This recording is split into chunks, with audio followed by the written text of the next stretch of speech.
Hi, my name is Stefanie Valenino, and I'm so excited to be back partnering with the Ludington Library Junior Room for a 4-part American Sign Language series. A little bit about me: I am a certified elementary school teacher with a degree from West Chester University of Pennsylvania, along with 2 minors in literacy with an elementary reading focus and in deaf studies with a focus on both the culture track and the language track.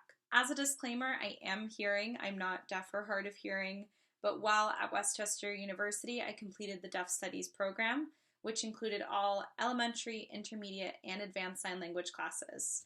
I was also a tutor for elementary and intermediate ASL classes for the West Chester Learning Center.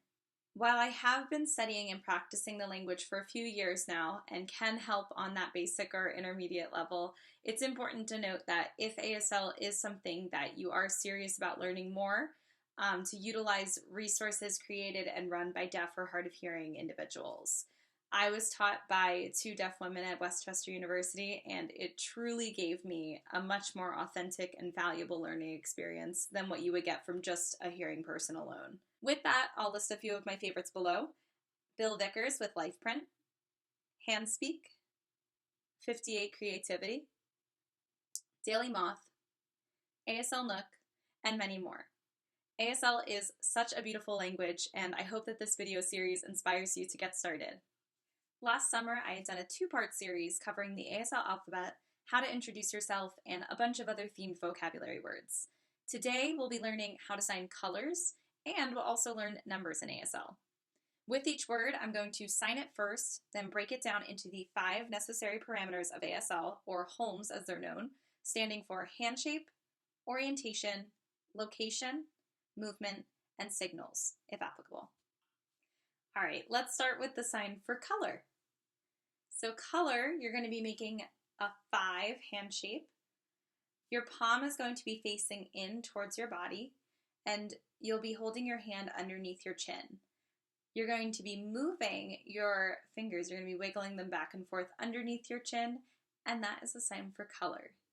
To sign red, you're going to take your hand in a 1 hand shape, make a 1 with your hand, palm facing in still, and you're going to put it on your chin and then pull off 2 times. A lot of people remember this because it's close to the lips, so you can think about red lips, red lipstick, and that's kind of how some people remember this. Orange is going to be making kind of an O to an S hand shape by squeezing your hand kind of at your chin. This is also the same sign to mean the fruit orange, so I like to think about it like you're squeezing an orange to make orange juice. To sign yellow, you're going to take your hand into a Y shape. You're going to be shaking that Y. And the location on your body is going to be in kind of your signing space, which to get to that signing space, you have your arms at your side, and then take your dominant hand and just bend your arm at the elbow. So right in that signing space, you'll make the Y, and you'll shake it back and forth to make the sign for yellow. The sign for green is the exact same orientation, location, and movement. The only thing that's changing is the hand shape, going from the Y hand shape for yellow to a G hand shape for green. Up next is blue. Again, the only thing changing is going to be that hand shape, and this time you'll be changing it to the letter B for blue. Up next is purple. And purple, again, the only thing you're changing is that hand shape, so you're going to turn it to a P and just shake it kind of back and forth. Up next is pink. Pink is going to be a P for the hand shape, just like purple, but it'll be kind of palm facing in towards you and touching your chin with your middle finger, and you move off the chin 2 times. I like to think of this one also similarly to when we learned red. Pink is also kind of a lipstick color. It's close to the lips, and that's another way that I was taught and just has some people remember pink.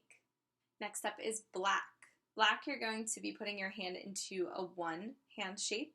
Your palm is kind of facing down towards the ground, so you're kind of pointing right at your face. You're in front of your eyes or your eyebrows, and you move out to in. So for example, I'm right-handed, so I'm using my right hand and starting on the left side of my face and crossing over to the right. So kind of going in towards back to where my dominant hand is. If you were left-handed, you do the exact same thing, but you'd start on the right side of your face, out, and move in towards the left side of your face. Next is white. To sign white, you'll be starting with a 5 hand shape on your chest with your palm facing in, and then you're going to pull it out to an O hand shape. White. For brown, you're going to be making your hand into a B hand shape. Your palm will be facing out towards the person in front of you, and you'll be holding your hand on the side of your face, and you're going to move it from the top of your head down to kind of your chin. Brown. And last but not least, I thought we could finish up by learning the sign for rainbow. So to sign rainbow, both of your hands will be in the 4 hand shape. Your fingers will start kind of touching each other and your hands are facing each other. And then in front of your body, you're going to move your dominant hand over and kind of arch it out. So it kind of looks like you're making the shape of a rainbow. When it comes to numbers, something really awesome about ASL is that you can count up to and past 100 just using one hand. The most important numbers for beginners to learn are 0 through 9, as those numbers will help you learn how to sign all of the other numbers over 25 until 100. To make a 0, you're just going to do the same hand shape as an O. For numbers 1 through 5, you will face your palm towards your body. So 1, 2, 3 looks a little bit different. This is something that trips up a lot of beginners, so just keep your eye out for that. 4 and 5. After 5, all of the numbers begin to face out. 6 is signed like this. This is one of the important reasons why we sign 3 the way we do, because 6, we wouldn't want it to get confused. So 6 is your pinky and your thumb are touching. 7, your ring finger and your thumb are touching. 8, your middle finger and your thumb are touching. And 9, your pointer finger and your thumb are touching. All right, let's get started with 10 through 25, which are some of our more irregular numbers. To sign 10, you're going to put your hand in kind of like a thumbs up and shake it back and forth. To sign 11, you're going to have your palm facing in towards your body, starting with all your fingers down and then popping up your pointer finger 2 times. For 12, you're going to do the same exact thing, but you're going to have both fingers kind of making a 2 popping up. To sign 13, you'll have your thumb pop out and your pointer and middle finger are going to bump down twice together. 14, you're going to put your thumb into your palm again, and you're going to bend those 4 fingers down 2 times, 14.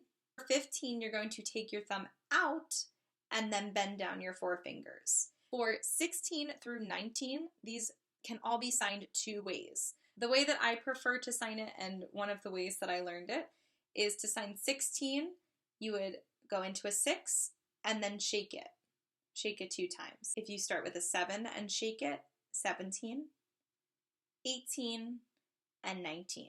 Another way that you can sign 16 through 19 would be starting with a 10 and then switching to a 6. 10 and 6 is 16.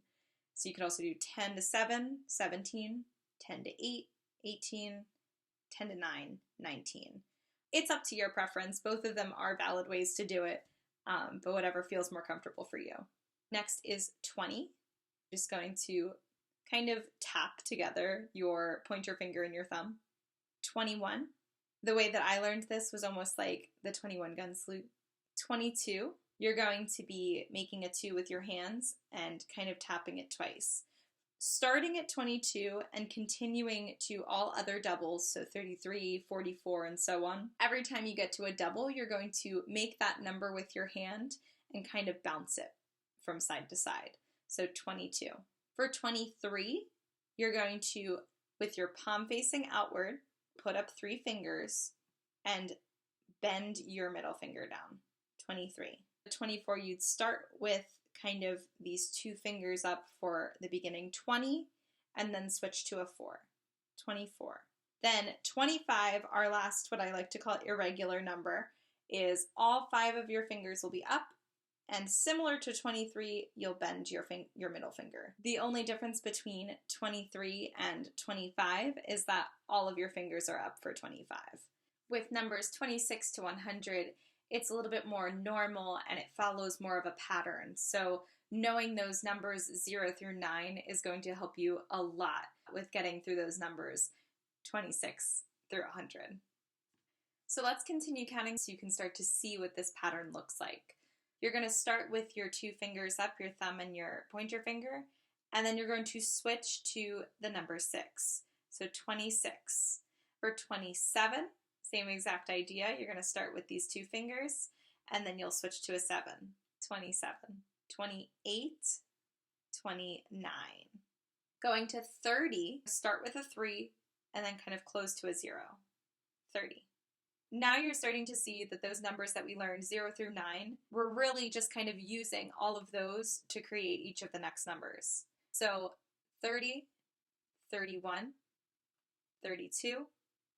Now remember, a double, we're going to make the number and bounce it, 33. Then back to the normal pattern, 34, 35, 36, 37, 38, 39, 40, starting with a 4 and then going to a 0. And this is going to continue on for the rest of our numbers. So let's count through and continue on starting at 40 and just keep counting together. And feel free to pause the video or go back if you need to. 40, 41, 42, 43, 44, 45, 46, 47, 48, 49, 50, 51, 52, 53, 54, 55, 56, 57, 58, 59, 60, 61, 62, 63, 64, 65, 66, 67, 68, 69. So I'm going to pause right there. I wanted to point out that when we got to the numbers 67, 68, and 69, those numbers we call rocking numbers. So once we start to get into numbers that have two digits that either are a 6, 7, 8, or 9, we kind of move our wrist to the side a little bit to show that we're kind of distinguishing between the two numbers. Because these can kind of get close, rocking it a little bit helps for you to see a little bit more clearly which direction you're switching and differentiate the number. When signing these rocking numbers, if the first digit is smaller than the second one, so for example, 68, you would start out and then rock in. So 68. However, if the number was 86 and the first digit is higher than the second digit, then you're going to go the other way. You're going to start in and rock out. 86. All of the rocking numbers are 67, 68, 69, 76, 78, 79, 86, 87, 89, 96, 97, and 98. So let's continue from 70 and keep going.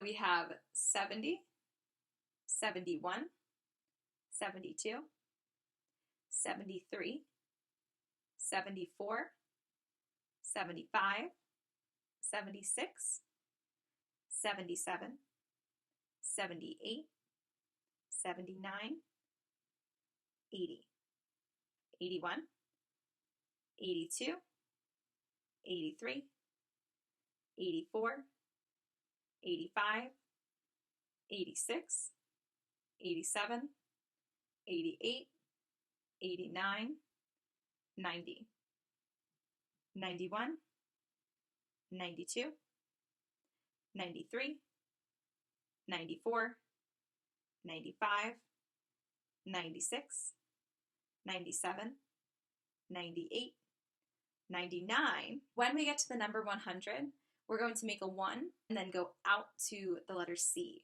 So a lot of people connect this to writing Roman numerals. The letter C kind of symbolizes that 100. So signing 1C, 100. Just a reminder that the rocking movement will only be used with double-digit numbers that include the digits 6, 7, 8, and 9. You won't be moving your wrist for any of the other number combinations. So keep an eye out for that, and believe me, with practice, you'll start to get these numbers down really quickly. And don't feel overwhelmed. I know that there are a lot of numbers and a lot of things to kind of remember, especially with that patch of irregular numbers, but as with everything, practice makes perfect. So just practice signing the numbers whenever you have some free time. Just like finger spelling, practice finger spelling whenever you can to just get that practice in, and you'll start to pick it up. Your body will start to remember it, and that muscle memory will really help you out. So keep up the practice, keep up the hard work, and you will be counting quickly in ASL in no time.